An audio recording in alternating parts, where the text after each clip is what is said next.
Good afternoon. Today we are discussing about our new topic, negligence. Negligence क्या है और negligence उपेक्षा के परिभाषा, उसके तथ्यों और कौन से वाद्य हैं जो असावधानी का मामला कब होता है कब नहीं होता है और सावधानी बरतने के कर्तव्य भंग ना हो, इन सब चीज़ों को हम लोग समझने का प्रयास करेंगे। जैसे कि निरंतर हम लोग लॉ ऑफ थॉट्स अपकृत्य विधि के श्रृंखलाबद्ध तरीके से स्टेप बाय स्टेप और टॉपिक वाइज टॉपिक क्लियर करते हुए आगे बढ़ रहे हैं और समझने का प्रयास कर रहे हैं। आज के इस महत्वपूर्ण विषय को हम लोग समझेंगे, उसकी परिभाषा, उपेक्षा के आवश्यक तत्व और उपेक्षा में सावधानी बरतने के क्या क्या आकार हैं, और हम लोग योगदायी उपेक्षा के बारे में भी समझेंगे, कंट्रीब्यूशन नेग्लिजेंस, और कंट्रीब्यूशन नेग्लिजेंस के प्रिंसिपल क्या हैं और प्रीवियस लॉस क्या हैं, इनके डिफेंस के लिए इन सब चीज़ों का जो है समझने का प्रयास करेंगे। तो आइए हम लोग जानते हैं। विनफील्ड की एक बहुत ही लर्नेड जूरिस्ट है, उनकी डिफिनीशन है, अपेक्षा एक अपकृत के रूप में सावधानी बरतने का एक विधिक कर्तव्य का उल्लंघन है जिसके परिणाम स्वरूप प्रतिवादी के न चाहने पर भी वादी को क्षति पहुंचती है। नेग्लिजेंस के कारण एक पार्टी से दूसरे पार्टी को हानि होती है और नहीं चाहते हुए भी दूसरे व्यक्ति को क्षति पहुंच जाती है। दूसरे लर्नेड जूरी से सालमन के अनुसार जब व्यक्ति का विधिक कर्तव्य होता है तो वह सावधानी बरतते हैं तो उसकी लापरवाही की उपेक्षा से अपकृत बनता है। लिंडस्ले एंड क्लर्क के अनुसार उपेक्षा वह भूल है जिसको वह विधिक कार्य करते समय करता है। भारत संघ बनाम हिंदुस्तान लीवर लिमिटेड न्यायालय ने उपेक्षा को परिभाषित करते हुए कहा कि उपेक्षा किसी कार्य को करने की ऐसी त्रुटि है जिसको सामान्य बुद्धि वाला उन्हीं परिस्थितियों में नहीं करता है। उपेक्षा के आवश्यक तत्व, सावधानी बरतने का कर्तव्य, legal duty to take care, विधिवादी की कार्य संबंधी स्वतंत्रता रखती है जिससे वह एक विवेकपूर्ण और सावधान व्यक्ति की तरह आचरण करे। यह ऐसा कर्तव्य है कि व्यक्ति को करने के लिए अथवा न करने के लिए जैसा कि सामान्य बुद्धि वाला समझता है उन्हीं परिस्थितियों में नहीं करता है। सावधानी बरतने का कर्तव्य, legal duty to take care, विधिवादी की कार्य संबंधी स्वतंत्रता रखता है जिसमें वे आचरण करे। ऐसा कर्तव्य जो व्यक्ति के करने के लिए अथवा न करने के लिए समान बुद्धि वाला समझता है। Orissa road transport company limited बनाम उमाकांत सिंह 1987 नामक बाद में सवारी बस के संचालक ने समतल रेलवे क्रॉसिंग के द्वारा बंद होते समय बस को क्रॉसिंग में प्रवेश कराया। कतिपय यांत्रिक त्रुटि के कारण बस का इंजन बंद हो गया और पुनः चालू नहीं हुआ। बस से आती हुई रेलगाड़ी ट्रैक पर दो बस यात्रियों की मृत्यु हो गई। उल्लेखनीय कि बस में स्ट्रॉन्ग दोषी था और इस तथ्य में बस के चालक को अवगत कराया गया। स्टार्टिंग दोष था जिसके चालक को दोषी पाया गया। D2 टूवर्ड्स द प्लेंटिफ, सावधानी वादी के प्रति कर्तव्य, सावधानी बरतने का यह कर्तव्य वादी के प्रति होना चाहिए। प्रतिवादी का वादी के प्रति कर्तव्य किसी विशेष व्यवहार के प्रति होता है। हेले बनाम लंदन इलेक्ट्रिसिटी बोर्ड 1965 का महत्वपूर्ण वाद है। इसमें प्रतिवादी गण ने बिजली की फिटिंग के लिए सड़क पर एक गड्ढा खोदा और खोदने का विधिक प्राधिकार प्राप्त था। सामान्य बात के व्यक्तियों के लिए उन्होंने पर्याप्त सावधानी बरती, परंतु अंधे बहरे लोगों के लिए कोई विशेष सावधानी नहीं बरती। परिणामतः वादी जो एक अंधा व्यक्ति था गड्ढे में गिर गया। न्यायालय का मत था कि प्रतिवादी की क्षतिपूर्ति के लिए उत्तरदायी था क्योंकि इस बात की उपयुक्त संकल्पना कर सकते थे कि सड़क पर अंधे एवं बहरे लोग भी चल सकते हैं। उनके प्रति किसी भी सावधानी बरतने की उन्हें आवश्यकता जरूर थी।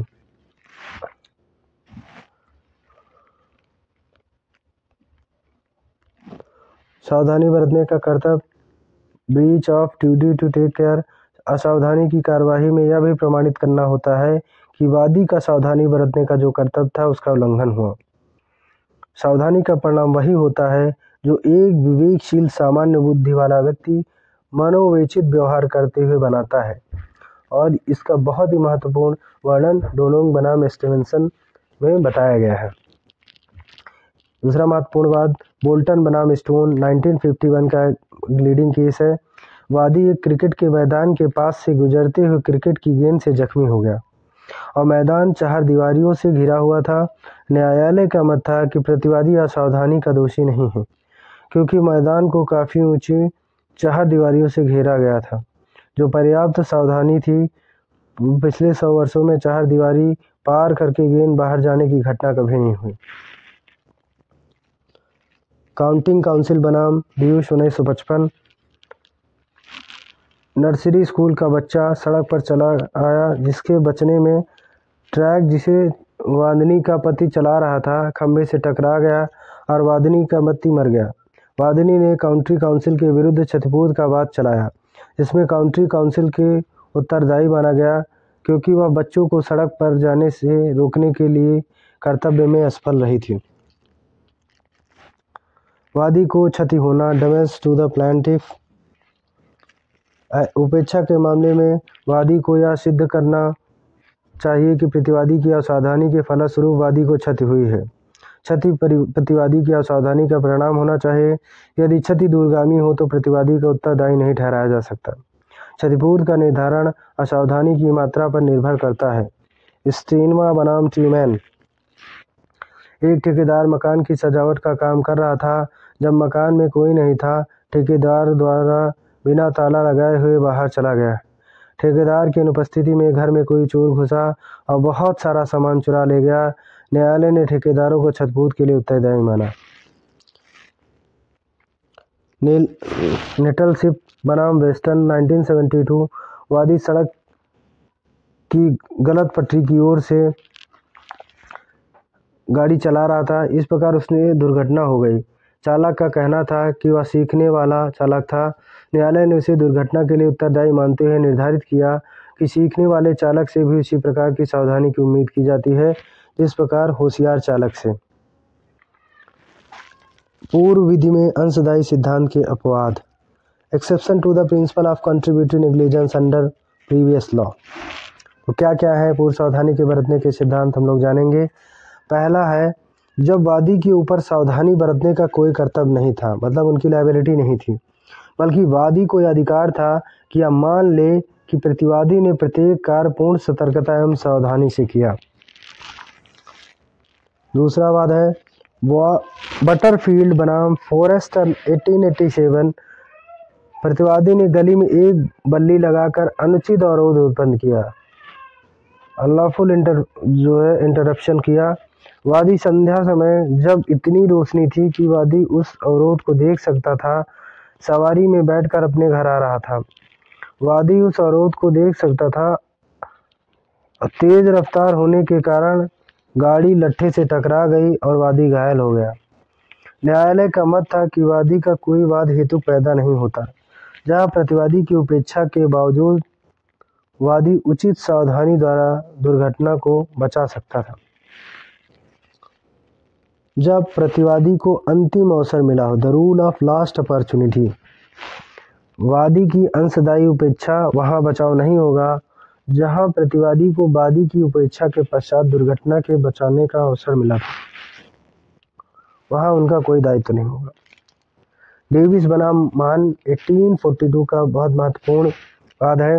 वादी ने अपने गधे की टांगें बांधकर उसे उपेक्षा पूर्वक एक सकरी सड़क पर छोड़ दिया। प्रतिवादी वाद में मोटर से तेजी से आते हुए उपेक्षा के कारण गधे से टकरा गया। न्यायालय ने यह निर्धारित किया कि यद्यपि वादी का कृत्य अपेक्षापूर्ण तथा प्रतिवादी को दुर्घटना को बचाने का अंतिम अवसर उपलब्ध था।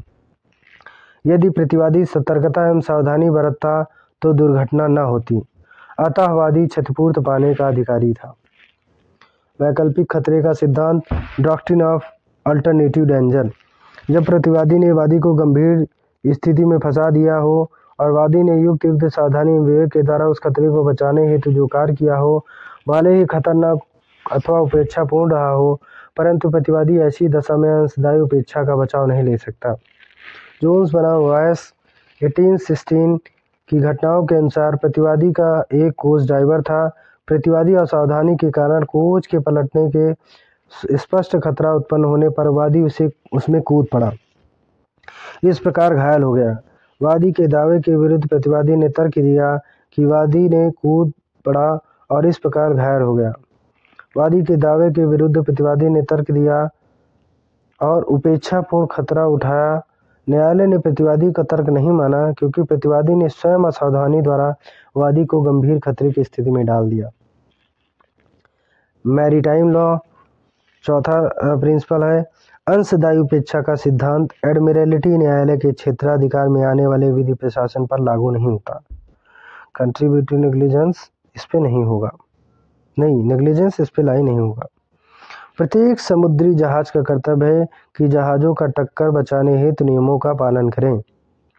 जब कभी जहाज टकरा जाते हैं तो समुद्री अभिशमन अधिनियम के प्रावधानों के अनुसार अपेक्षा की मात्रा के अनुसार क्षतिपूर्ति विभाजित कर दी जाती है।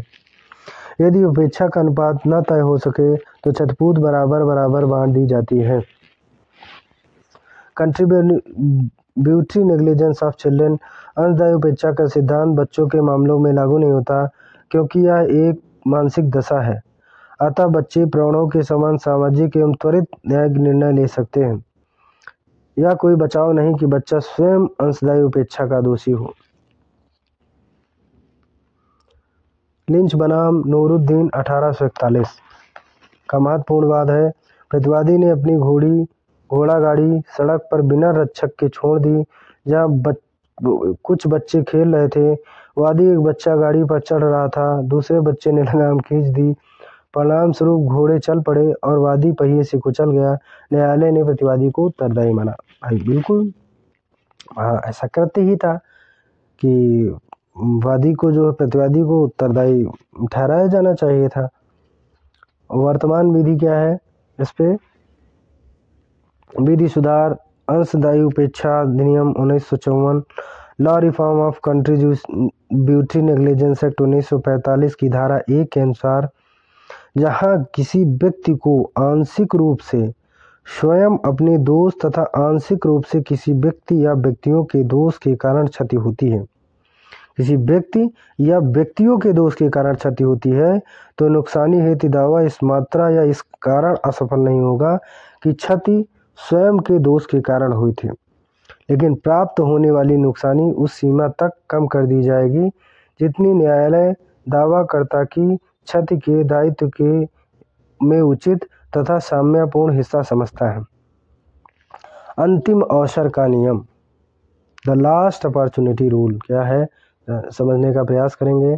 यह नियम प्रतिवादी पर समान रूप से लागू होता है। इसके अनुसार जब दोनों ही पक्ष असावधानी बरतने के दोषी हों तो वह पक्ष नुकसानी के लिए दायी ठहराया जाता है, जिसे समान सावधानी बरत कर दुर्घटना बचाने का अंतिम अवसर उपलब्ध होता है। अतः न्यायालय इस नियम के अंतर्गत उस पक्ष को दायी ठहराते हैं जिस पक्ष को सावधानी बरत कर दुर्घटना बचाने का अंतिम अवसर होता है। इसका प्रमुख उदाहरण डेविस वर्सेस बॉन्ड 1882 का प्रमुख वाद है।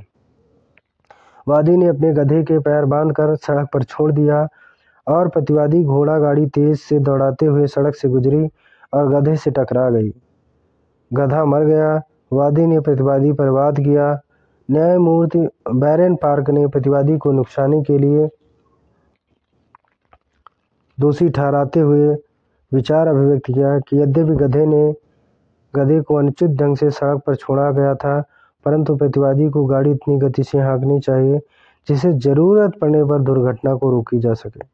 यदि ऐसा न हो तो भी कोई भी व्यक्ति अपना वाहन सड़क पर पड़े माल पर चढ़ाकर, सोते हुए व्यक्ति पर चढ़ाकर तथा गलत दिशा से आ रहे वाहन पर चढ़ाकर न्यायोचित सिद्ध नहीं कर सकता है। विधि सुधार योगदायी उपेक्षा अधिनियम 1945। इस अधिनियम द्वारा जब कोई व्यक्ति दो व्यक्तियों की उपेक्षा से कोई नुकसानी का विभाजन उनके दोष के अनुपात में किया जाता है।